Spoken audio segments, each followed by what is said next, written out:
Good evening. Just begin if you guys want to take your seats. I am Brittany McGee, the Next Generation Officer here at the Council. Welcome. It is such a pleasure to see you all this evening for our March YP program and a celebration of the recent launch of our annual Global Food Security report at the Council. The report can be found on the right-hand side of the room and is also available online. So if you haven't already grabbed a copy, please feel free to grab one or two tonight. We have plenty. Tonight's discussion is pretty unbelievably timely, as the news is filled with dialogue on the impact of youth in society, current and future. And if you would like to catch up on said news, just check your Facebook timeline.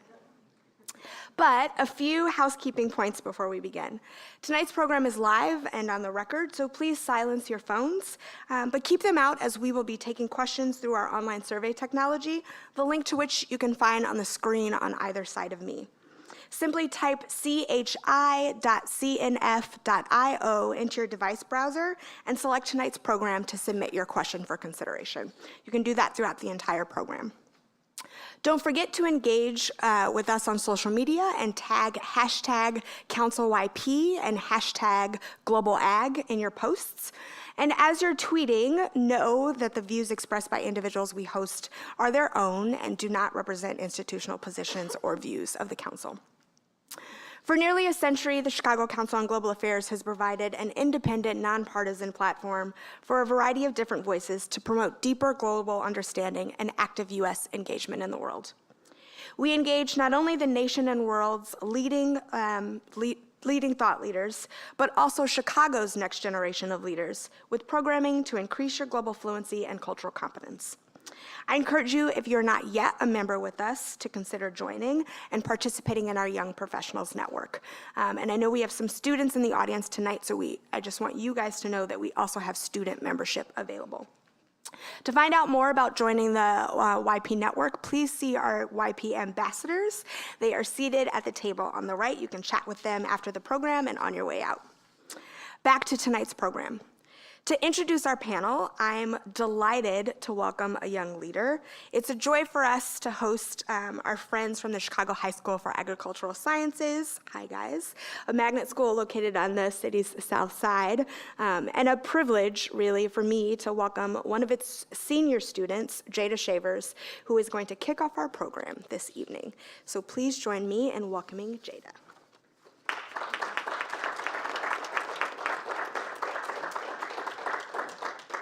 Thank you, Brittany. Good evening, ladies and gentlemen. My name is Jada Shavers, and I am a senior at the Chicago High School for Agricultural Sciences. It is an honor for me to represent my high school, young students throughout Chicago, and a youth that has inspired the 2018 Global Food Security Report by the Council. As you will hear tonight, the world is now home to the largest youth population in history. The emerging voices are becoming more engaged in important issues, both locally and digitally. The future of policy, both domestic and foreign, technology, jobs, and of course, feeding the world, rest heavily on youth engagement, and I, for one, am optimistic. This is why I am also honored and excited to introduce tonight's panel of experts on food, agriculture, and data science to discuss the rise of young populations in regions all over the world and implications of this uprising of my generation for feeding our future. Speaking on the panel is Etherin Cousin, a distinguished fellow of global food and agriculture at the Chicago Council. She previously served as an executive director of the World Food Program from 2012 until 2017.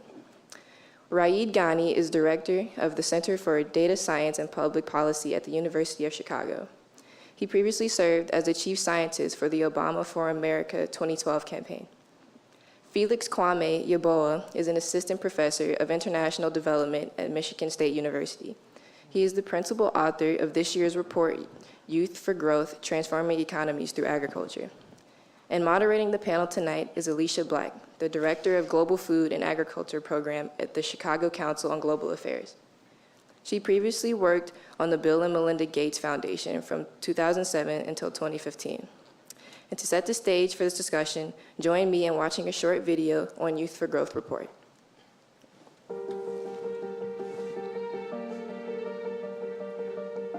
The world is now home to the largest population of young people in history, with over 2.3 billion people, a third of humanity, between the ages of 15 and 34. In India, approximately 1 million people turn 18 every month. In sub-Saharan Africa, more than 60% of the population is already below age 25, and the youth population on the continent is expected to double by 2050. These young people have the power to transform nations and advance economies. But without education or opportunity, they could upend stability and prosperity. The future of youth livelihoods depends on the integration efforts of governments and industry, and the agriculture sector can lead the way. Global population growth is the fastest and youngest in regions where threats of food insecurity are greatest. An estimated 815 million people were undernourished in 2016, an alarming increase from previous years. Nearly 80% of the world's young people reside in low and middle income countries. The majority reside in rural areas, and more than 2/3 are employed in agriculture. But a lack of agricultural productivity in many regions limits the capacity of jobs in agriculture. Advancing agriculture and its employment paths is an imperative for the future of youth, but also for the agriculture sector. There will be 9.8 billion people to feed globally by 2050. The agriculture sector must keep pace with advancing technologies to meet growing demand. As natural adopters of new innovations and changing technologies, young people are primed to usher in agriculture's digital revolution. But this is not guaranteed or automatic. Governments must continue to prioritize investments in agricultural development, and they need to empower youth to help fuel that transformation. But governments cannot do it alone. A vibrant private sector is vital for innovation and job creation, and civil society must advocate, support, and showcase best practices. The U.S. must continue its legacy of leading these efforts. Bipartisan leadership and commitment have been integral to sustained progress in agricultural development and resilience. The Chicago Council on Global Affairs report, Youth for Growth, Transforming Economies Through Agriculture, recommends 4 key policy actions that can be taken by the U.S. government and partner actors. 1. Commit to a long-term global food and nutrition strategy. 2. Revitalize and recommit to robust support for public sector agricultural research and development. 3. Invest in the human capital development necessary to advance rural youth and to drive agricultural transformation. 4. Align programs that foster an enabling environment for businesses in strategic countries. Let's work together to secure youth livelihoods and achieve global food security through agricultural transformation.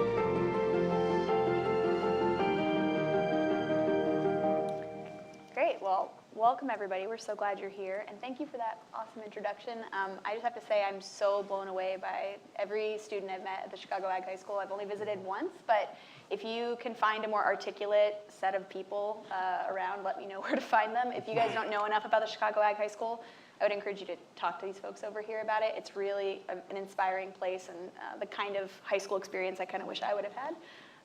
We had a member of the Chicago Ag High School at our Global Food Security Symposium last week, also participating on a panel, and we got great feedback. People were so excited to see a high school student on a panel with, global leaders who are speaking about issues of youth, because youth should be at the table. We're talking about them.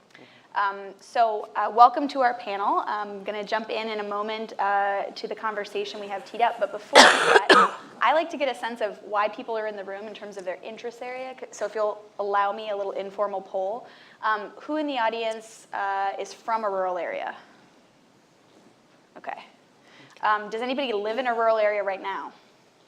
No. Who considers themselves sort of an agriculture or food person in terms of their interest? Okay. Is anybody here because they have a particular interest in Africa or the topics at hand? Okay. Do we have people who are particularly interested in data science and policy? Yeah, That's cool. it. What else? All right, great. So if there's a category I've forgotten, I apologize. We'll jump into it. But are there any ag economics themes out there? Because this is, no, kidding. There was a hand. Oh, wait, did I get one? Ag economics? Yes, perfect. Me too. So we're really glad you're here, and we're going to try to use the best of the expertise we have here. And please get your questions ready. Ask them on the sort of anonymous Conferences.io platform if you want, but I'm also going to ask people in the audience so we can just have an open conversation. So I'm going to start with you, Kwame. You have spent the last 9 months with us, basically working on this report, but this is a topic that is near and dear to your heart. It's the core of your research, looking at youth and livelihoods and the intersection with agriculture in rural areas.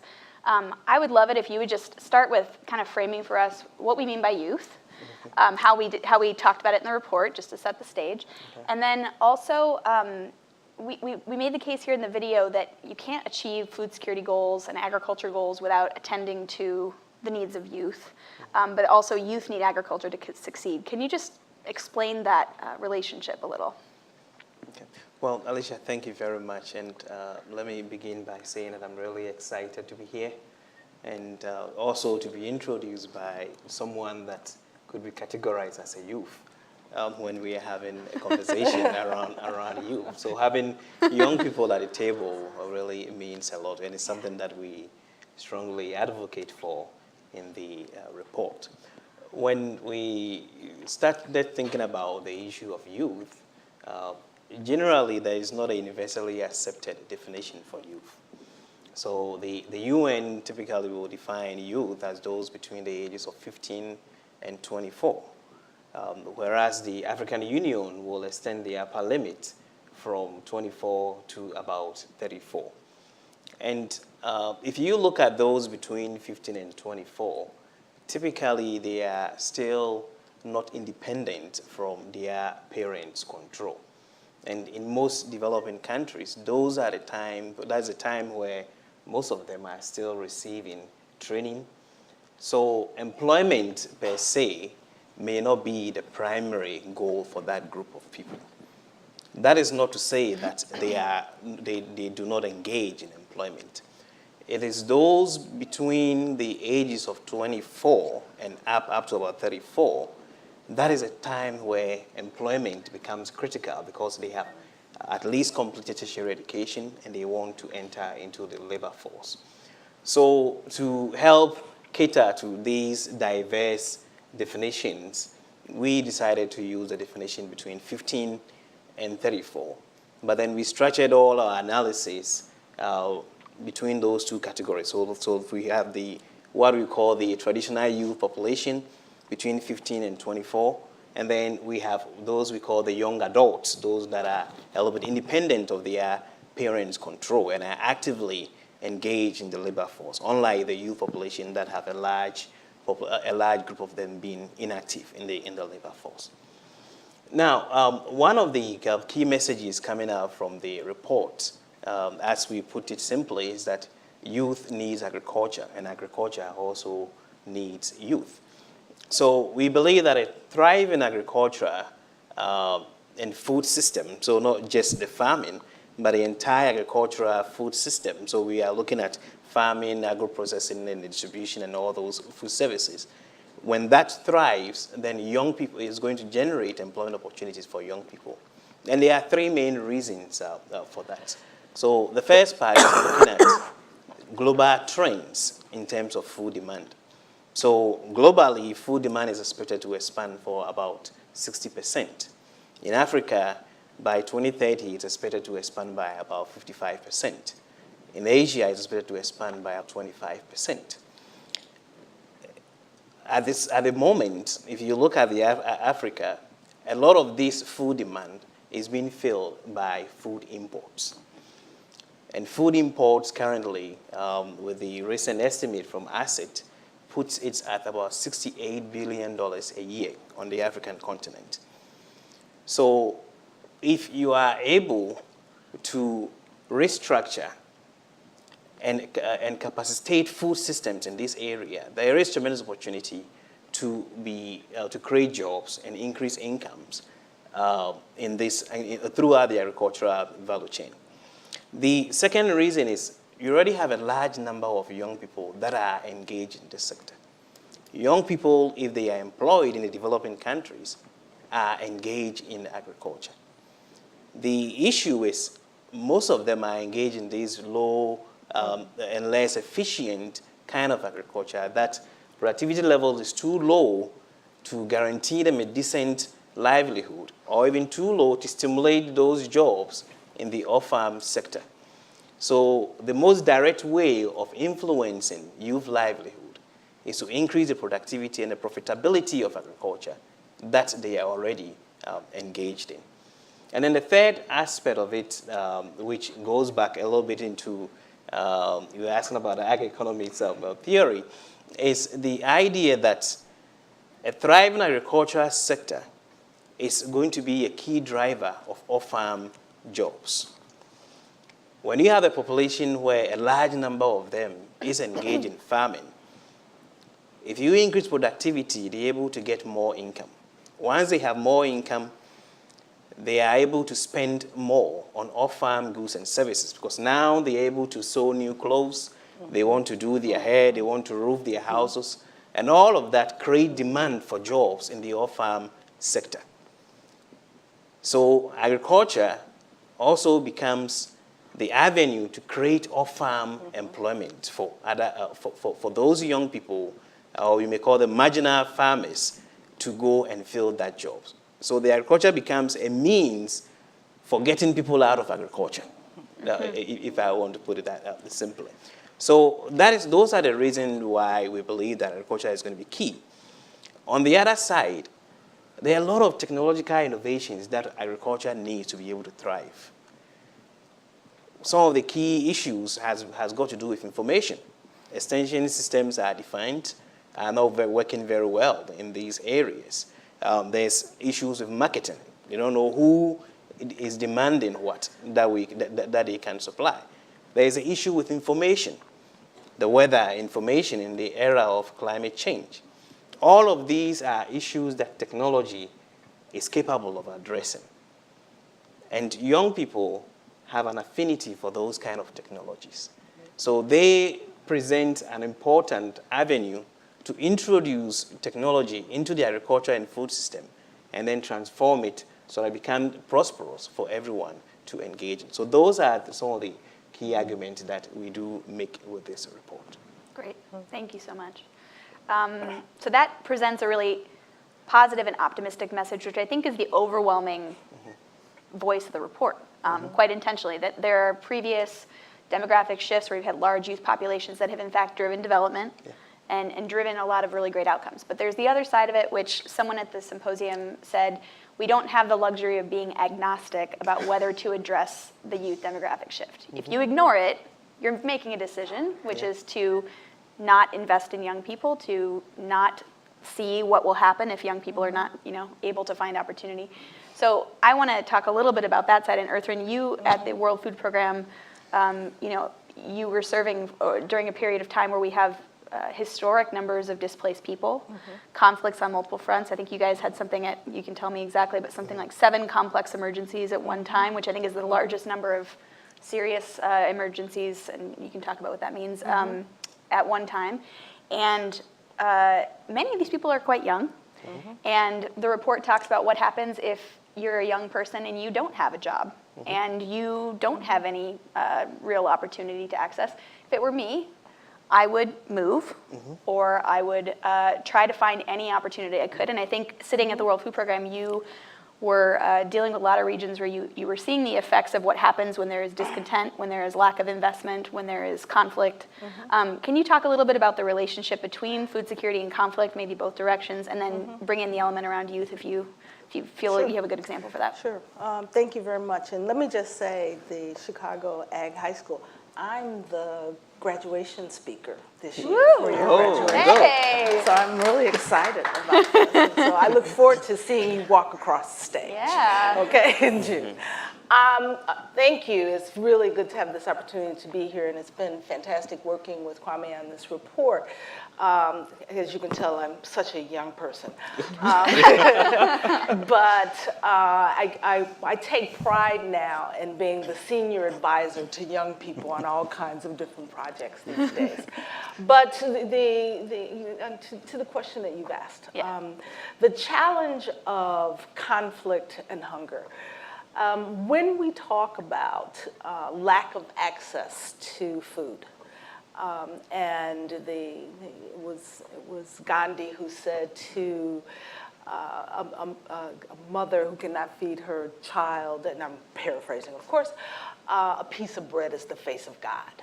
And the reality of it is, when you have no access to food, then you are susceptible to negative influences and negative coping strategies. And we see that all across the entire global community. But to give you a specific example of where drought led to agricultural instability and reduction, and ultimately to conflict, Syria is the example that is most often used today. Before the Syrian conflict began, there had been 2 years of drought. What became the opposition were those from the agricultural community who sought relief and support from the government. Those were the initial protests. You will recall this was at the time of the Arab Spring, and so you had protests and you had those requesting and demanding from government. Did not happen. Conflict, instability occurred. We are now into the 8th year of the Syrian conflict. We have significant anecdotal evidence that supports the correlation between hunger and instability and conflict. But we all know that correlation is not causation. There is a significant body of research that we need to ensure that academics perform to support this anecdotal data before we can say that hunger actually creates conflict. But what we do know from the anecdotal data is that where there is hunger and lack of government response to that hunger, or lack of international community support for the response to that hunger, it creates, there is instability and conflict that occurs. On the other side, where there is conflict, there is increase in hunger. The data is clear. The evidence is clear.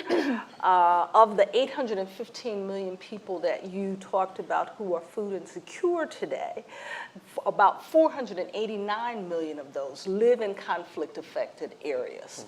And WFP and FAO just came out with a new report about a month ago stating that approximately 125 million of those are suffering from severe acute hunger.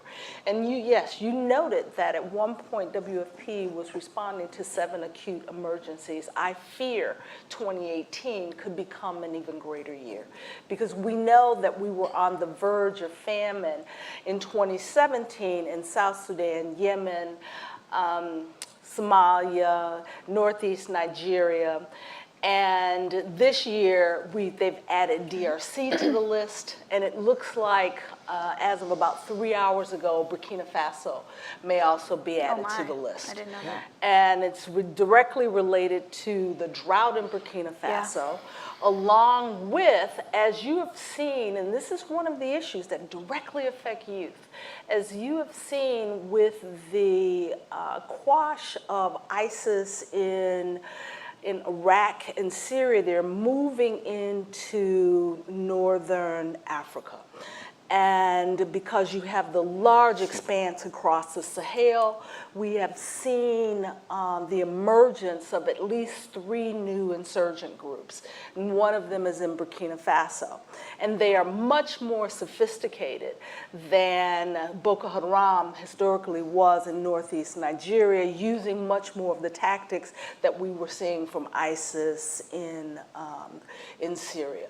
And young people who are now in a position where They cannot farm because of the drought, and they do not have access to food. The data tells us, the interview data that we have from the Syria experience tells us that that is a tool that ISIS uses to attract young people into their forces, is giving them access to food. We also see it significantly with Al-Shabaab in Somalia, in how they recruit as well. And so we know that the work that is necessary to support agricultural development, to build resilience in populations, to give them the capacity to say no, because they can feed their own families, because they have access to food, because they have access to opportunity, is a tool that will address the challenges that we can see, that we not only can see, but we are now experiencing. Yeah, thank you. Raid, I'm really excited you're here having this conversation with us, and noted that you're not an agricultural scientist, but you have a lot of relevance to this conversation in my mind, and hopefully it'll kind of come out as we keep talking here, because as you can hear, these are really complex policy questions. In our report, you saw the simplified recommendations, but if you all look through the more detailed report, they're more specific, and they're actually targeting the US government. We'll be doing a global summary that targets other actors. But they're very specific, and they might seem, overly so, but that's how you get some policy movement. But as we talk in the report, we talk about entrepreneurship training being really important. We talk about investments in the core fundamentals of agricultural development being really important. We list a lot of the priorities to address this problem. But if you're sitting in a government sort of policy-making shop, and you're looking at the issue of youth employment, food security and agriculture, and where to put your marginal dollar, and also where to move the policy to respond to this youth and agricultural kind of onset that's here, it's a tough thing to do. And even in the best case scenario with perfect data, I think it can be a really big challenge. You're starting to work on, or you are working with policymakers to look at artificial intelligence, machine learning, and kind of more advanced ways of thinking through policy options and their potential outcomes. Feels like it could be relevant to some of the questions we're talking about here today, and I wonder if you could just share how that's being done in other domains and sectors, and what we might be doing in 5 or 10 years to look at these issues. No, yeah. So first, thank you for inviting me. As you said, I know nothing about agriculture or youth, except for I used to be one. And when I hear the phrase digital agriculture, all I can think of is Farmville. Yeah. So that's the only relevance I can bring in. But I think, as you guys are talking about, data and looking at the current situation and policy making, I wish policymakers were rational, right? Like the way you to pose the problem of, if you had a marginal dollar, where would you put it? Only if that conversation happened. It happens in political campaigns a lot. Sure. Only if as soon as they elected, nothing, no rational thought, especially now, right? So I think part of it is training that's how decisions need to be made. Is your resources are not, often I work with lots of government agencies, and the first question when we start working on a project, I ask them is, what is your goal, right? What do you want to achieve from this project? Yep. And often the response is something very vague and high level, like I want to improve education. I want to get rid of unemployment. It's wonderful, so do I. Any specific thing you want to do about it? Yeah. And when you sort of ask them trade-offs of, well, let's say you could be more efficient or you could be more effective, which one would you pick? Well, we want both, right? So everybody wants everything. And in this case of, well, I have unlimited resources, except I have limited ways of spending them. So I think first thing is really to think about how do you structure the problem in a way that, where does my incremental dollar go? And second is, if it goes somewhere, what am I optimizing for? What is my goal to increase youth employment? Is my goal to increase youth engagement? Is my goal do I increase 10% chance of youth employment for 90% of the youth, or do I make 90% improvement for 10% of the youth? Do I look at the most vulnerable youth who might not be able to get that employment by themselves and need additional skills training? Or do I look at the ones who are kind of at the cusp and they need just a little bit of nudge? They need that extra, not retraining, but maybe some refreshers. And that conversation is not only happening for youth right now, but it's happening for not youth, right?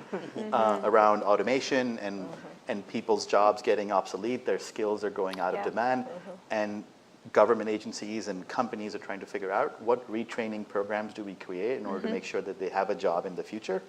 That conversation is the same conversation for youth or for us old people, right? But I think a lot of it is training policymakers to think about these policy decisions not from their guts as they usually do. They all want to say they're evidence-based, but most of them are not. Yeah. It's how they feel, which who cares how you feel? That's not your job. You better give evidence for every dollar you're spending, and you should have some. So I think part of it is training them on how to think about these problems, training them how to formulate them, having the right set of metrics, goals, and data is never going to be perfect. The data is not going to be the answer, but it's more being evidence-based and updating your policies as you get more evidence. It's not going to be one-shot answer. It's going to be try something, smart, not stupid, update, and come back and keep doing it. Right. Can you give an example of, I know you're working with a number of different kinds of policymaking spheres of influence. Can you kind of put into specific terms what it looks like for a county or a city to think about using the types of technology that you have to think through their policy decisions? Yeah, I mean, I'll give one example from criminal justice, or and you know, we probably all know the criminal justice system in most countries is pretty broken, right? U.S. is particularly broken. We've got millions of people who cycle through jails. Most of the people who cycle through jails in the U.S. have chronic health issues, mental health issues, homelessness, substance abuse disorders. So our jails really function as healthcare organizations, and the same people are going through all of these things, right? And so one of the things they've been looking at is like, how do we reduce this problem? How do we get rid of this problem? And so there's an initiative going on. It's a national initiative called Data-Driven Justice, and the idea is, can we improve our criminal justice system by being a little bit more evidence-based, as opposed to today. A lot of decisions that get made from how people are arrested, or actually how people are stopped by the police, to arrest being made, to the bail hearing being completely arbitrary, to the actual trial, the sentencing, parole, all of that is very much based on the individual you happen to be in front of, the judge, the police officer, how they felt that morning, what they had for lunch. I mean, that's lots of evidence that after lunch you're likely not to get bail if you're in a hearing, because judges are, or just before lunch, I'm sorry, because they're hungry and they just want to, police officers, there's a lot of evidence that their stops and searches are not fair. Parole decisions are not fair. Bails are just done very arbitrarily. So one of the things we're looking at is working with, there's a few different things going on. One is around the bail process of how do we make it a little bit more objective. The only thing the bail process is supposed to do is predict if you are a flight risk or if you're a danger to yourself or others. It's not about the crime you've committed at all. And so there are people working on building tools that help be a little bit more objective, not use race, gender, anything else about the person in front of you.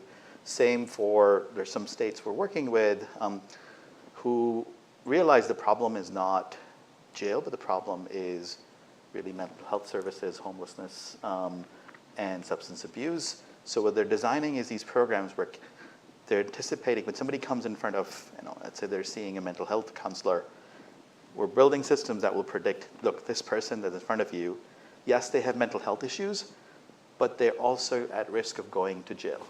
So when you're treating them for your mental health things, make sure you also kind of talk to them, understand what could reduce their risk of going back to jail. And so, for example, one county we're working with in Kansas, Johnson County, they're designing a program where they have these co-responders who are going to take, basically assign them to be caseworkers to these people, so that they're responsible for making sure that this person stays out of jail, whatever needs to be done, whatever service they need, whatever social service or housing assistance. And it turns out that those things are effective. They're starting to be done right now. They haven't been going on long enough to have evidence that they're effective, but we know we can identify them accurately.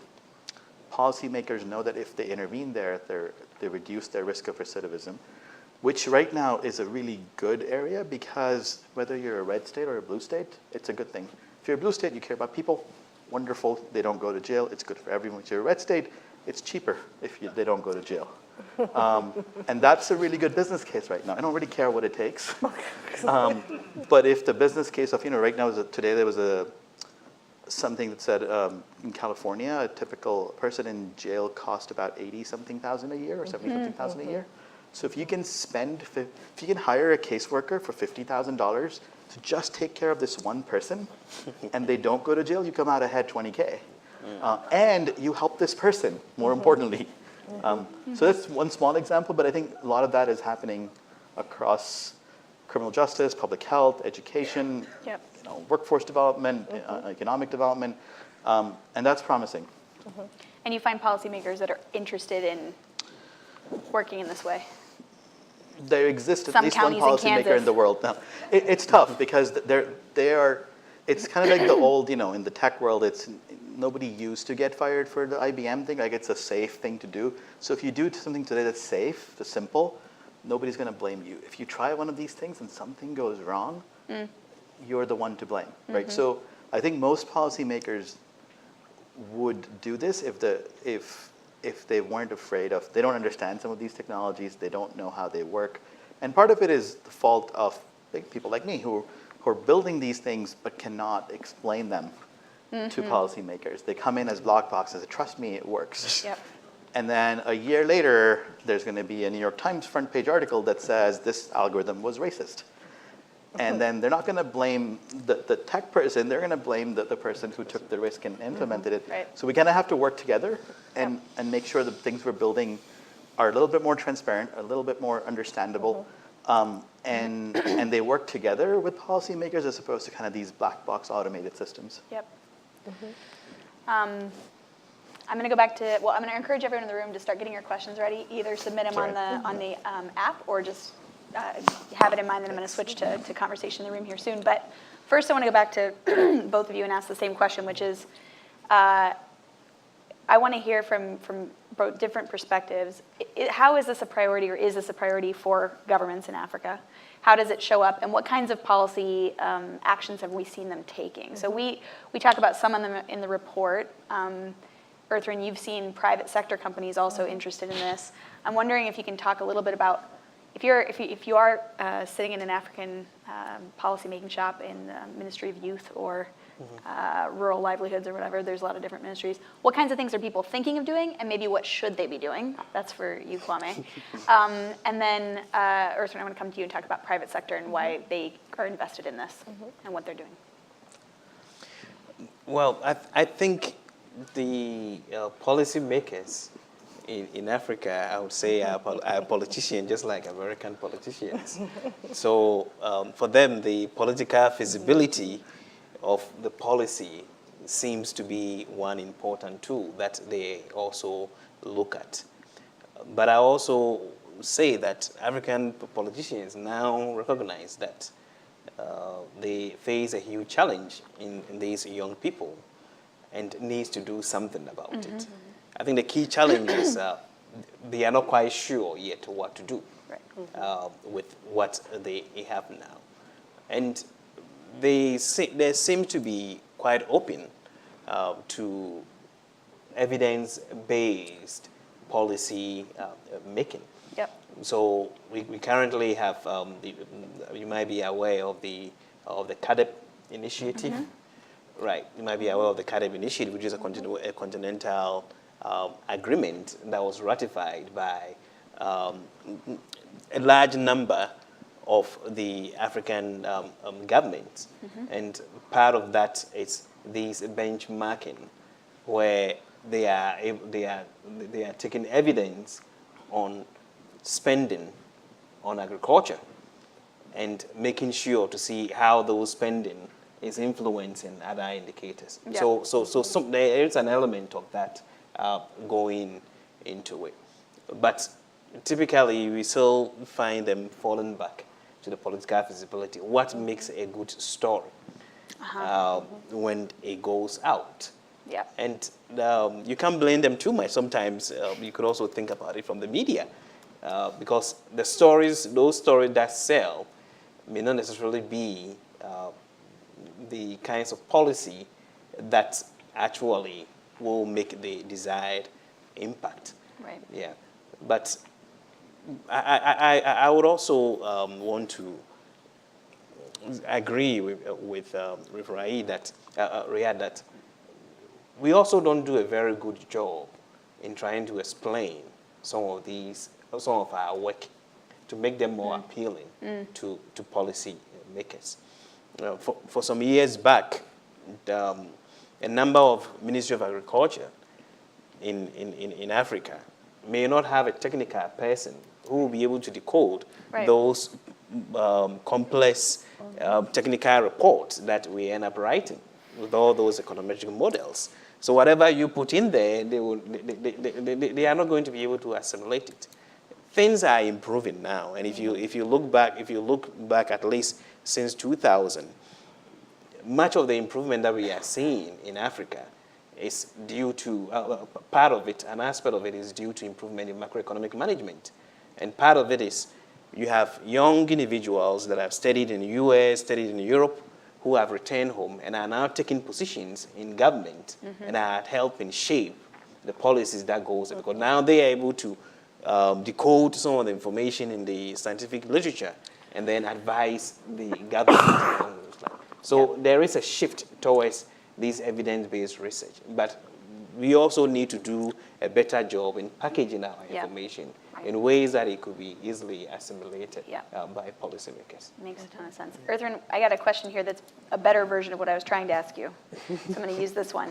What can global food companies do, so private sector we'll say, but with that being one constituency, to take advantage of youth and agricultural opportunities for their business and at the same time ease associated challenges and support global food security? So private sector and their role in agricultural development and rural livelihoods is a big passion of yours and something you have a lot of experience in. So how does that fit into this conversation about youth? I like your question and their question. When we talk about global companies, if we're talking about sub-Saharan Africa, first of all, we need to recognize, and I will remind us again, that Africa is 52 nations. Sub-Saharan Africa is 46 nations. And so when we talk, we often talk about Africa as a monolith. And what is happening across each one of those nations is quite distinct. And what the opportunities are across those nations is quite distinct. Nigeria, for example, is one of the fastest growing countries in the world. By 2030 or to 2033, Nigeria will exceed the United States in population. They're also increasing the number of PhDs they have across the country as well, if you spend any time in Lagos. And so the opportunities for companies are quite significant. There has been an estimate that there is a $5 trillion agribusiness opportunity across the entire continent. And when we talk about that, I will point to a company that I'm quite familiar with, and that is Yara, which is a fertilizer company.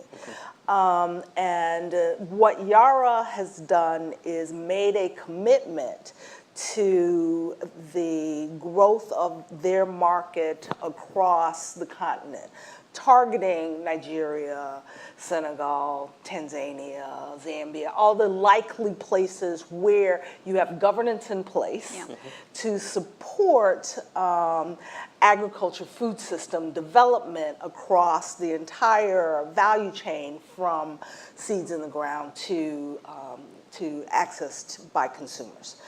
And they have invested dollars, but to date they have not experienced the return on investments that a traditional investment would require, because they are making an investment for the long term. The same thing is happening with Unilever. Unilever has, for a number of their products, they have included their sourcing for their supply chains from different parts of the continent And then, for example, Lipton tea in East Africa, and what the CEO at Unilever did as he began to work on issues regarding sustainability and development was committed to his board that they would make money, and he no longer did quarterly earnings. He began to do annual earnings and was able to show year-over-year earnings, and it allowed them to make decisions that are longer-term decisions that are not driven by a need to make a quarterly earnings statement that will affect the growth of the company. And so you need companies that are willing to say, I believe in the possibility of this opportunity. And as a result, I am investing in for the long term. And making an investment for with a potentially with some risk, but with a even better potential for significant gain. So those are, from a global private sector standpoint, the opportunities are there. The tools that the companies use for investing need to be quite different from the tools that they would use to invest in a developed country as opposed to a developing country. And you need to recognize, as I said from the start, that all of the markets are not the same, and invest first in those places where the markets and the policies are better developed to support a return on investment over time. What I want to say very quickly is that, and this is what I've been incredibly impressed with, is the entrepreneurial spirit of the young people across not just Africa, but Asia and Latin America. And I'll speak specifically about Africa because of the work that we had with a number of members of our task force who were young entrepreneurs who were taking enormous risk. They had the education, the tools, the business plans that are necessary to create the kind of agribusiness opportunities that we are describing for global companies, but that are also potentially available for small businesses, whether it's the Uber tractor company, where he is a young man who in mechanization is quite limited across agriculture in Africa. And so he started a company where he was able to buy a couple of tractors, and you can call up your tractor to support your harvesting. And he is being quite successful. And so the challenge that we have is that commercial lenders are not stepping up to these opportunities. What we are seeing is more private equity companies identifying many of these young entrepreneurs. And so we will need to continue to advocate for the kind of review of businesses that will ensure that entrepreneurial spirit and know-how is supported by the financial investment that is necessary to create the opportunities that not come from the ground up, so that the agribusiness development is not completely dependent upon global companies, but also comes from local and regional businesses as well. Thanks. I have fantastic questions on Conferences.io, but I'm a big fan of actually bringing people into the room and letting you speak directly. So I'm going to see if there's anybody who has a question or two from the audience, and if not, I'll switch back. Oh, we got a couple. All right, so we'll take these two, and then I'm going to add one or two from IO, and then I'll go back and we'll do a few questions at a time. Go ahead. Good evening. You all talked a lot about solving the agriculture problems in developing countries, but even in countries like the US of A, there are issues with in both urban and rural areas with limited access to food. What are some ways you could sort of adapt this discussion that you all had tonight to have it be about the agricultural and food access issues that we have here in the U.S.? Thank you. Thanks. And then we'll take this question here. One more before you go. I'm going to take a couple from the audience, a couple from IO. And then So thanks for the great talk. The Earthring you mentioned, in the circumstance of crisis or famine, global support can be of great help. I just would like to know what type of global support have been proved to be very effective. Is it just food, or is that mixed with other like sort of support? Right.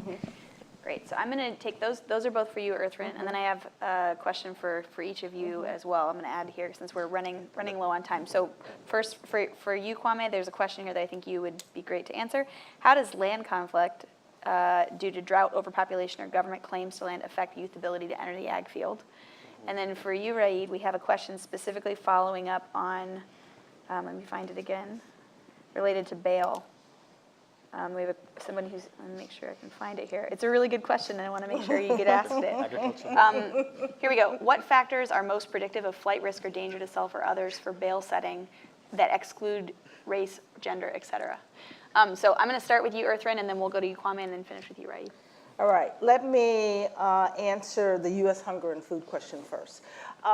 We are blessed here in the United States that we do not have a food availability problem. We have a food access problem in the United States. And that food access problem is directly related to incomes and lack of access. And in rural areas, in many rural areas around the country, unfortunately, we're seeing lack of access to nutritious food because of closure of grocery stores in rural areas. And so there is a significant amount of work going on today to support addressing the challenges of food deserts. What are new models that are hybrids between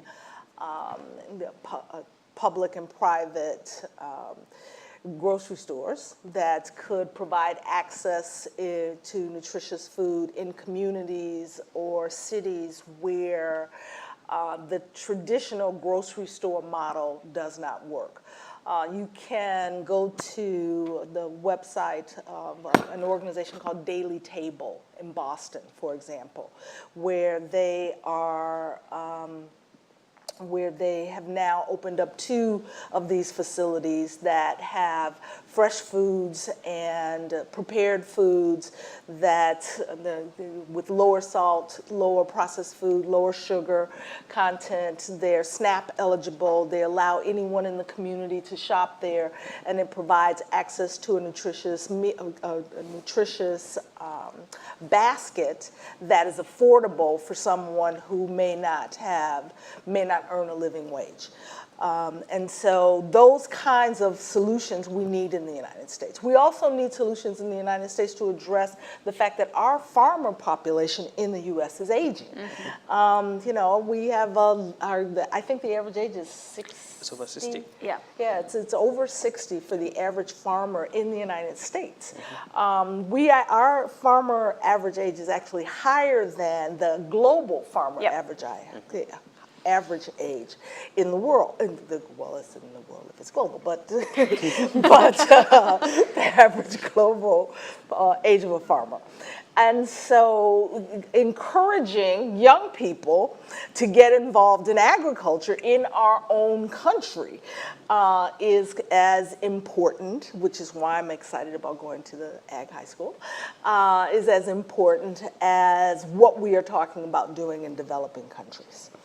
On the question of support for crisis and hunger and what can we do from a global standpoint to assist. As you know, the World Food Program is a multilateral organization that supports food assistance in across 80 countries, some 80 countries around the world. The U.S. is the largest contributor to the World Food Program. In addition to what is required from the World Food Program, you also have what is necessary for water, what is necessary for health. Because food security is not just about food availability and food access, it's also about food consumption. And when there's lack of clean water, there is also the challenge of lack of the inability to digest food. Right now, Yemen, you have over half the population that is suffering from severe acute food insecurity, and you also have 1 million people, majority of them children, suffering from cholera because of lack of access to clean water. Kwame, the question here on, it On sounded land, like you wanted to add on both. So I think Yeah. I will address a little bit of his question as well. That is, what is in it for us investing in the agricultural systems in developing countries? I think we started by talking about potential security threats that could arise when economic opportunities for these large number of young people are not, it's not available. So you could have extremism. We have 40% of those who join extremism is because of a lack of economic opportunities. But there is tremendous opportunity associated with this group of young people as well. So you think about the population. Africa's population is going to double by 2050 to about 2.2 billion people. South Asia is going to be about 2.4 billion people. Incomes is also rising in these areas, and consumer and business spending alone is expected to reach about 6.7 trillion in Africa by 2030. In India, it's expected that we are going to have about 78 million households. So we're talking about the combined population of Texas, California, and Michigan that will join the middle class. All of these people are going to be demanding food. Who produces food more efficiently and more effectively than the US? And we already data showing that these rising populations is increasing US exports. So that is where the future market is going to be. And that market can only grow if economic opportunities expand for these young people that to join the middle class. So I say that investment in these young people is actually, America will be investing in its own future because of the market opportunity, as well as it will be able to forestall all those costly humanitarian and military interventions that may come from extremism. On the issue of land, I think we have to think about what is causing these land conflicts that we are seeing in the first place. The rising population is putting a lot of pressure on land. So now we have, people have more siblings, so we have this intergenerational division of land. So we have to divide up land. And I know there's a lot of talk about land abundance in Africa. But if you really look at the data, you realize that about 90% of available arable land is in only 9 countries in Africa. Central African Republic,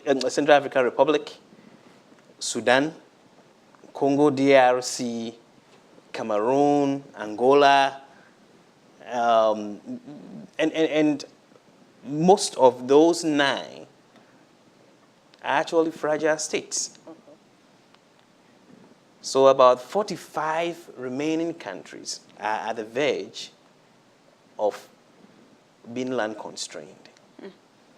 So now young people are having difficulties accessing land. The second aspect of it too is as traditionally, young people acquire land through inheritance. Their parents bequeath land to them when they pass on. Now, with improvement in healthcare, people are living longer. So young people now have to wait till they are in their older years in order to be able to inherit land. So young people's access to land is being constrained by these two main factors.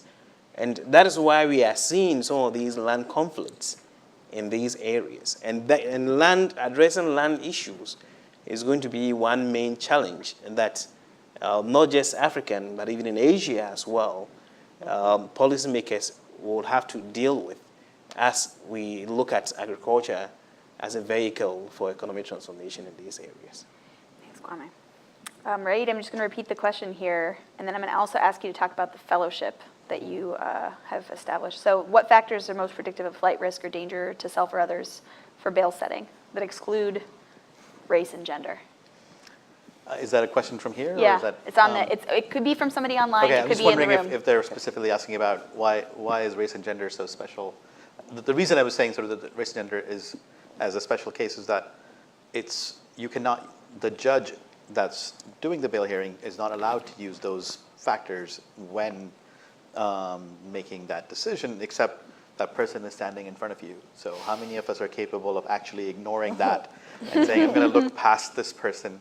And so I think there are no generic factors, right? Every case is different. But I think the thing I do want to mention is so when I'm working on these types of projects, there's sort of two parts of me, right? There is the one side of me that's trying to convince governments and nonprofits to use data and use evidence, and the other part of me is telling them to be careful, because sometimes, especially sort of today, if you look at how police is using data, this thing, predictive policing, it's a horrible use of data today. It's propagating the racism that's already present in policing practices, and it's making it worse. So that there's this tension of you want to use it because that evidence is important, but you want to be careful because you could be hurting people. And so for these two, one of the things we've been working on is building tools to audit these types of systems. Because what happens in these situations is that a government agency goes to some vendor or a researcher or somebody else and says, hey, can you help us build something? They build something. So for example, there's this company that built a tool that's called Compass, and it was used to make these bail decisions. And ProPublica audited them a couple of years back and found that they FOIA'd the data, and turns out that the decisions they were making were extremely racist. And nobody had bothered to test it before. They weren't validating anything. And so I think whether it's bail decisions, whether it's recidivism, whether it's public health, because race and gender by themselves are not things that you definitely shouldn't use. Too many negatives. And because when I, again, work with governments, the first reaction they have is, well, we'll work with you, but we're not going to give you the race and gender of these people. Because if you don't have it, then you can't use it. If you can't use it, then we can be blamed for being profiling people. And what I tell them is, what if the service you're providing, so the Johnson County, Kansas example, the intervention I'm giving people is helping them stay out of jail. What if I didn't use race and gender, which was predictive of the police arresting them more proactively and putting them in jail disproportionately? If I didn't use that, I wouldn't predict that they'd go to jail. If I wouldn't predict that, I wouldn't give them this service, this extra assistance that I'm providing to keep them out of jail. And so I would be hurting them by not using their race and gender. And then I would be racist as well, but because I'm not helping them because they're a certain race, a certain gender. So hiding it doesn't mean that it doesn't get used. Using it doesn't mean it's bad. The right thing is more nuanced than that. Yeah. And I think, again, and so what we're doing is building these audit tools that are looking at the bias and fairness of these types of systems to say, here is the bias in your system. You're disproportionately making mistakes of a certain type for women, for young people, for African Americans, for Hispanics. Is that what you intended the system to be? Maybe you did. Maybe because you're providing extra services, it might be that the intervention is assistive and not punitive. But if the intervention is punitive, you shouldn't be making mistakes disproportionately. And to your point of sort of, one of the things I run is this program called Data Science for Social Good, which is training sort of the youth, really, students mostly, who are trained in working with governments, but with these types of nuance. It's not about just go and build something. It's about thinking deeply about how these systems need to be built and kind of working hands-on with governments and nonprofits every summer. Actually, we have a program running in Africa as well, in South Africa. Same, we have a program running in Lisbon. We have a program starting in Chile. That the same idea of sort of focusing on local problems, because it's not like we're going to run a program in Chicago and solve all of Africa's problems. Right. That's not the point. That's not the goal. And so we're trying to kind of customize programs that are running around the world, where we're bringing in students with skills in computer science, in statistics, in public policy, in social sciences, putting them in teams with these skills, and then pairing them up with governments and nonprofits on very specific problems around different policy areas that are locally important, and then helping kind of mentor them to solve these problems in very close collaboration with the government. So that's been a program that's kind of helped us understand a lot of these problems and how to train both the students as well as policymakers in using these tools. Great, thank you. Well, I realize we're actually over time, so I've not done my job with timekeeping, but we have so many good questions. I'm going to sort of wrap us up with something that comes from the report, which is we talked a lot about soft skills in the report, the ability to communicate with others, to negotiate, to work in teams. It's really, really important for the success of young people. It's also going to be really important for a great happy hour with everybody here. So I would just recommend you use your best soft skills. And if you have questions that you didn't get answered, approach our speakers. They'll be happy to talk to you. And I really appreciate everyone being so engaged. And I'll be around as well. So thank you. Thank you. Very good. Thanks.